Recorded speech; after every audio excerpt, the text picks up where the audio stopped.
Good morning friends. ये हमारा third lecture है कंप्यूटर एडेड मैन्युफैक्चरिंग का। जो लास्ट लेक्चर थे उसमें हमने स्टडी किया कि भाई सिलेबस हमारा क्या है, और इंट्रोडक्शन चैप्टर में पहला जो टॉपिक था वो था व्हाट इज़ कैम।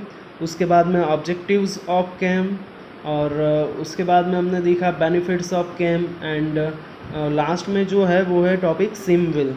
ओके, तो सबसे पहले सिम क्या है वो आपको थोड़ा बहुत क्लियर होना चाहिए, right.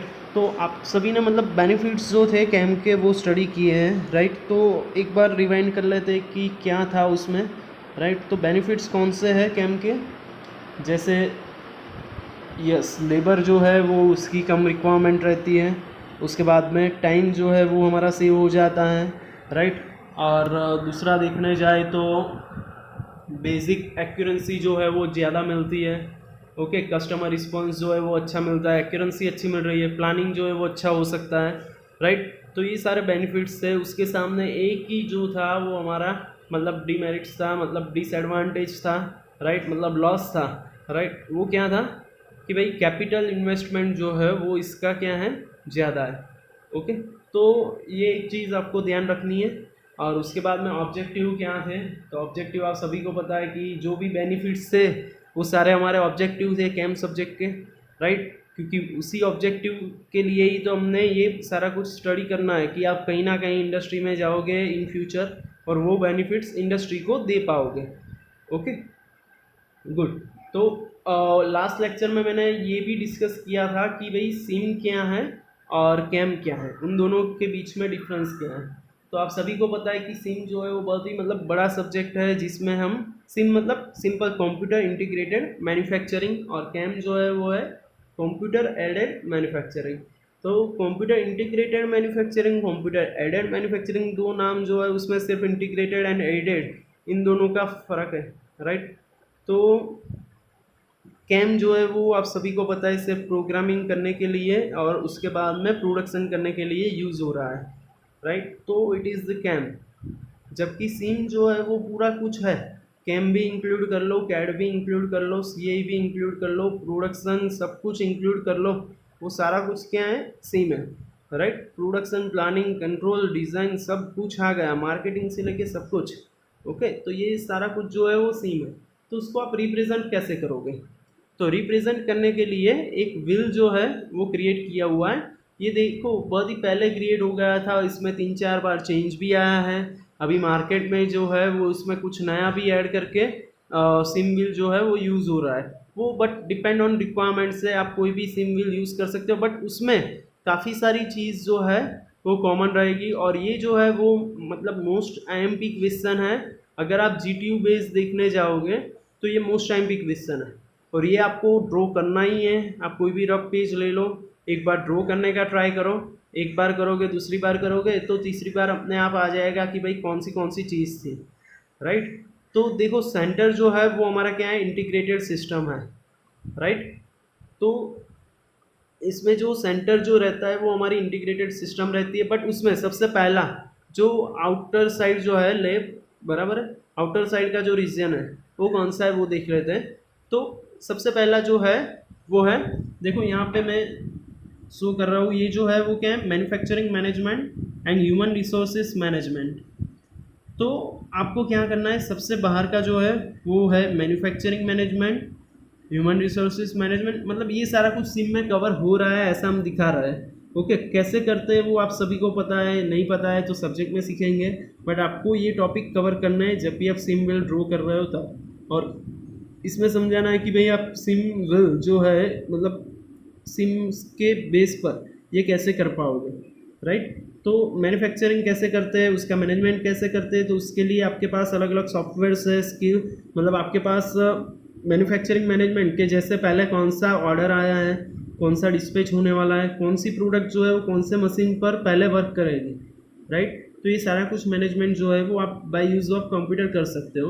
Okay, as well as human resource management, मतलब जितने लेबर आने वाले उतने आए हैं या नहीं है, अगर आए हैं तो उनको कौन से वर्क में लगाना है, मतलब उसका पूरा एक चार्ट जनरेट हो जाता है by using different softwares, right. तो ये जो है वो सिम के अंदर ही इंक्लूड होता है और उसके बेस पर ही आप ये कर सकते हो बाय यूजिंग कंप्यूटर, राइट। उसके बाद में मार्केटिंग, तो मार्केटिंग में आप सभी को पता है कि भाई मार्केटिंग कैसे होता है, डिफरेंट डिफरेंट ब्रोशर्स है, आपने अगर कुछ ऑब्जेक्ट क्रिएट कर लिया है कैम के अंदर तो वो भी है।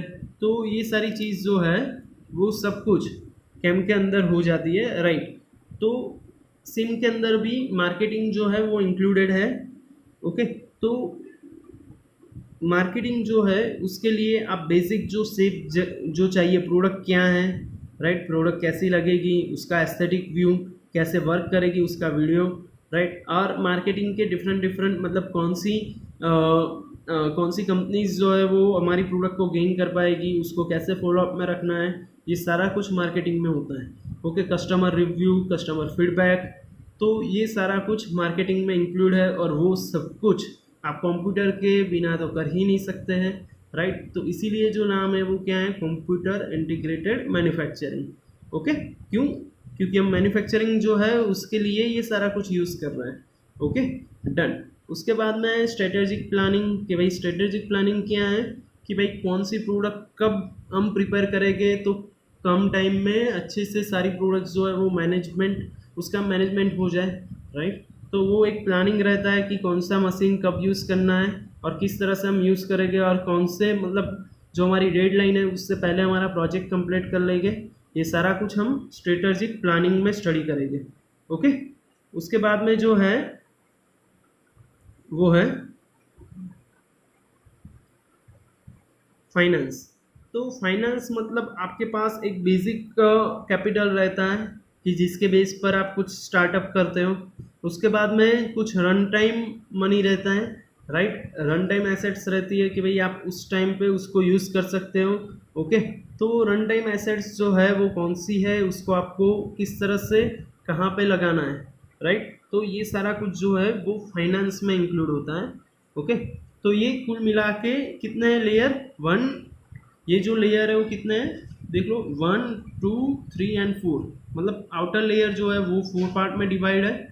उसके बाद का जो इनर लेयर है वो देखो, एक ये हम गिन ले, दूसरा ये गिन ले, तीसरा ये गिन ले, तो 3 लेयर में हम डिवाइड कर सकते हैं। तो उसमें पहला जो है लेयर वो जो है वो है प्रोडक्ट प्रोसेस। तो प्रोडक्ट कैसे क्रिएट होगी और उसकी प्रोसेस क्या होगी, राइट। तो उसका कोई भी प्रोडक्ट का फर्स्ट स्टेप क्या है, आप सभी को पता है कि डिज़ाइन के बिना आप कोई भी प्रोडक्ट डायरेक्टली क्रिएट करने जाओगे तो कहीं ना कहीं आपका टाइम, आपका मटेरियल और आपकी प्रोडक्ट का लॉस होगा, राइट। तो मतलब कुल मिला के आपका ही लॉस है। तो सबसे पहले जो करना है वो क्या है, डिज़ाइन ही करनी है। उसके बाद में एनालिसिस एंड सिमुलेशन। तो ये क्यों करना है एनालिसिस एंड सिमुलेशन, कि जो प्रोडक्ट आपने क्रिएट की है वो रिलेबल है या नहीं है। ओके, अगर है तो कितनी है, अगर नहीं है तो क्यों नहीं है, राइट। वो सारा कुछ आपको आंसर कहाँ से मिलेगा, एनालिसिस एंड सिमुलेशन पर, कि प्रोडक्ट जो है आपकी रन टाइम में कैसे चलेगी, कैसी लगेगी, सारा कुछ इसमें आपको मिल जाएगा।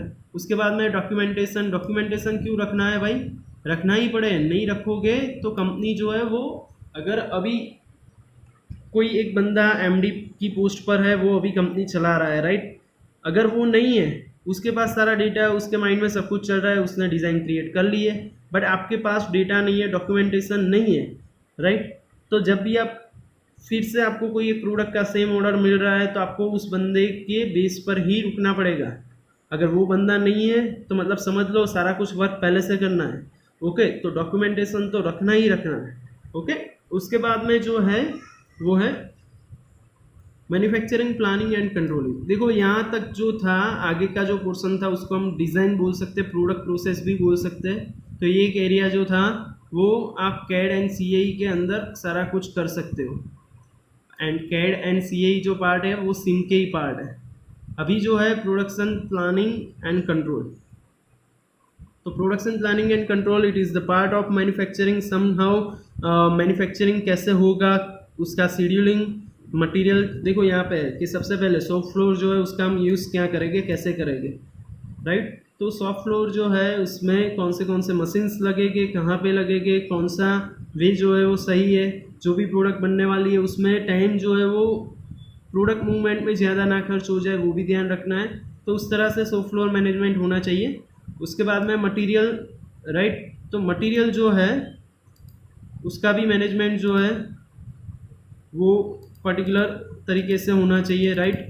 तो मटेरियल जो है वो मतलब ऐसा नहीं होना चाहिए कि भाई आपकी प्रोडक्ट जो है अभी मतलब फुल फ्लेंज में मशीन्स वगैरह चल रहे हैं बट आपके पास जो रॉ मटेरियल है वही नहीं है, तो पूरा जो वर्क है वो रुक जाएगा। रॉ मटेरियल ही नहीं है तो फाइनल प्रोडक्ट कैसे बनेगी।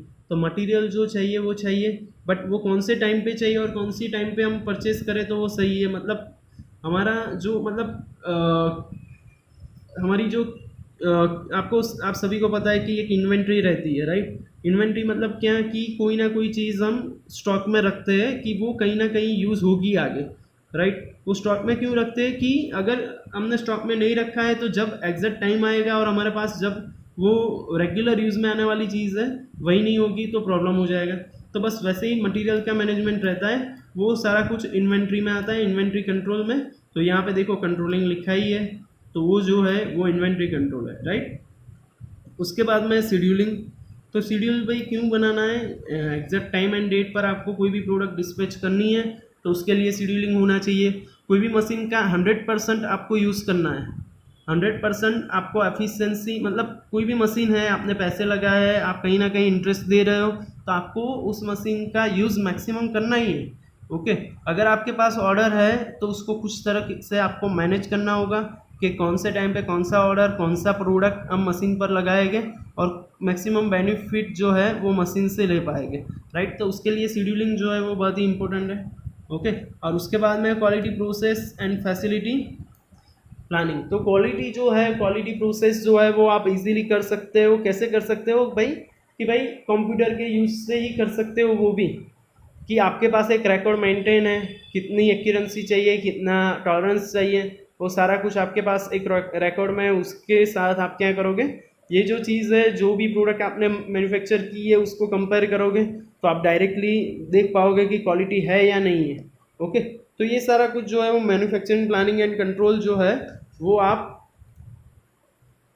सिम के यूज से कर पाओगे। देखो अलग अलग सॉफ्टवेयर मार्केट में ये सब को हैंडल करने के लिए अवेलेबल है। अलग अलग सॉफ्टवेयर बहुत सारी कंपनी ने ये सारा कुछ हैंडलिंग करने के लिए अलग अलग सॉफ्टवेयर क्रिएट किए हुए हैं, बट ये मैनेजमेंट साइड में बहुत कुछ आ जाता है इसीलिए हमारे स्टडी में नहीं है। बट ये जो है डिज़ाइन वाला जो पोर्शन वो सारा कुछ हमारे स्टडी में है। क्यों है, क्योंकि हमें पता है कि भाई हमें इसको डेली यूज़ में करना है और ये एक मैकेनिकल इंजीनियर ही कर सकता है, जबकि मैनेजमेंट जो है वो कोई भी बंदा कर सकता है। इसीलिए ये जो सारा कुछ है उसके सॉफ्टवेयर जो है वो हमारे स्टडी में है नहीं। ओके, उसके बाद में फैक्ट्री ऑटोमेशन। तो फैक्ट्री ऑटोमेशन कैसे होगा कि सारा कुछ अगर आप ऑटोमेटिक कर लो तो फैक्ट्री ऑटोमेटिक हो गई, राइट। तो सारा कुछ ऑटोमेटिक कैसे होगा, तो देखो आपके पास डिज़ाइन है, उसके बेस पर मटेरियल हैंडलिंग जो है वो ऑटोमेटिक होना चाहिए, असेंबली जो है वो भी ऑटोमेटिक होनी चाहिए, इंस्पेक्शन टेस्टिंग है वो भी ऑटोमेटिक होना चाहिए, एंड मटेरियल प्रोसेसिंग है वो भी कैसे होना चाहिए, ऑटोमेटिक होना चाहिए। आप शायद अमूल के प्लांट में गए होगे तो आप सभी को पता होगा कि मिल्क बनने से उसके पाउडर फॉर्म से लेके सारा कुछ जो है वो अंदर ऑटोमेटिक हो रहा है। सिर्फ बंदा लास्ट में जब भी मिल्क बैग जो है आपके पास, राइट, उसको कलेक्ट करने के लिए ही रखा हुआ होता है कि वो वहाँ पर देखता है कि भाई ये ऑलमोस्ट ओके ही होगा तभी वो बाहर निकलेगी, कि भाई वेट से लेके उसकी क्वालिटी से लेके उसके पैकिंग से लेके सारा कुछ जो है वो ऑटोमेटिक है। तो हम यहाँ पे सारा कुछ ये जो है चीज़ वो एफएमएस में सीखेंगे कि भाई फ्लेक्सिबल मैन्युफैक्चरिंग सिस्टम मतलब ऑटोमेटिक सारा कुछ कैसे कर पाए। ओके, तो ये था हमारा सेकंड लेयर कि जिसमें हमने स्टडी किया कि भाई डिज़ाइन वाला एक लेयर, दूसरा मैन्युफैक्चरिंग प्लानिंग एंड कंट्रोलिंग, और तीसरा फैक्ट्री ऑटोमेशन। तो ये सारा कुछ किससे पॉसिबल है, SIM will say he possible है। मतलब कंप्यूटर के यूज़ बिना हम सारा कुछ ऑटोमेटिक कर ही नहीं सकते हैं। और सिम वर्ड क्यों यूज़ किया है, क्योंकि इसके अंदर बहुत सारी चीज़ है। जैसे हम यहाँ पे बहुत सारे चैप्टर स्टडी करने वाले हैं, CAPP है, जस्ट इन टाइम है, तो ये सारा कुछ जो है वो हमें किसने दिया, सिम ने दिया, राइट। तो इसीलिए ये सिम विल हम इसको बोलते हैं। ओके, और लास्ट जो हमारा लेयर जो है वो हमने ऑलरेडी देख लिया था कि क्या क्या है, manufacturing management and planning, marketing, okay, और स्ट्रेटेजिक प्लानिंग। देखो ये सारा कुछ कहीं ना कहीं टच हो रहा है और कहीं ना कहीं इंक्लूडेड है। तो जो भी एरिया जिसमें कवर हो रहा है उस हिसाब से यहाँ पे लेयर जो है वो बने हुए हैं। ओके, और उसके सेंटर में जो रहता है वो है इंटीग्रेटेड सिस्टम। कहीं ना कहीं ये जो है वो इंटीग्रेटेड सिस्टम के साथ क्या हो रहा है, कम्युनिकेशन हो रहा है, चेक हो रहा है, एनालिसिस हो रहा है, जो है कंपैरिजन हो रहा है, डेटा जो है वो कलेक्ट हो रहा है, राइट। तो ये एक प्रोसेस है। एक हमने यहाँ पे क्या, एक डेटा मैनेजमेंट सिस्टम जो है, ऐसा हम बोल सकते हैं कि यहाँ पे हमारे पास है, उसमें से हम कुछ भी निकाल सकते हैं। यहाँ पे डिज़ाइन निकाल सकते हैं, यहाँ पे प्रोडक्शन प्लानिंग निकाल सकते हैं, कितना मटेरियल है, स्टॉक कितना है, शॉप फ्लोर हमारे पास कितना अवेलेबल है, ओके, ऑटोमेशन कैसे हो सकता है, सारा कुछ जो आंसर है वो किसके पास है, ये इंटीग्रेटेड सिस्टम जो हमने डेवलप करके रखी है सेंटर में, उसके पास है, ओके। तो ये हो गया आपका सिम विल। कुल मिला के 7 मार्क्स आपको देने वाला है, तो आपको ये प्रिपेयर करना ही करना है। साथ में ये भी देखना है कि भाई ये जो सिम बिल है उसमें मार्क्स कहीं पे कट ना हो। तो एक बार फिर से रिवाइज कर लेते हैं, फटाफट थोड़ा रिवीजन हो जाएगा, ओके। थोड़ी स्क्रीन क्लियर कर लेते हैं तो आपको थोड़ा देखने में इजी हो जाए, ओके गुड। अभी जो मैंने बताया कि भाई सिम बिल जो है वो पार्ट कहाँ से शुरू मैंने किया था, स्टार्टिंग से, कि भाई ये आउटर लेयर है हमारा मैन्युफैक्चरिंग मैनेजमेंट का, उसके बाद में मैं मार्केटिंग का, उसके बाद में स्ट्रेटेजिक प्लानिंग का, और उसके बाद में फाइनेंस का, राइट। और उसके बाद में ये जो है वो सारा कुछ 3 लेयर में, देखो आउटर साइड जो है वो कितने लेयर में डिवाइड है, 1 2 3 एंड 4, मतलब आउटर साइड जो है वो 4 लेयर में डिवाइड है। इनर जो लेयर है वो कितने में, 3 लेयर में डिवाइड है। देखो कहीं पे आइलैंड लिखा होगा कि भाई सिम के ये 3 आइलैंड है, 4 आइलैंड है, ये 1 आइलैंड है, तो ये सारा कुछ आपकी लिखावट पे है कि भाई आपको कैसे समझना है।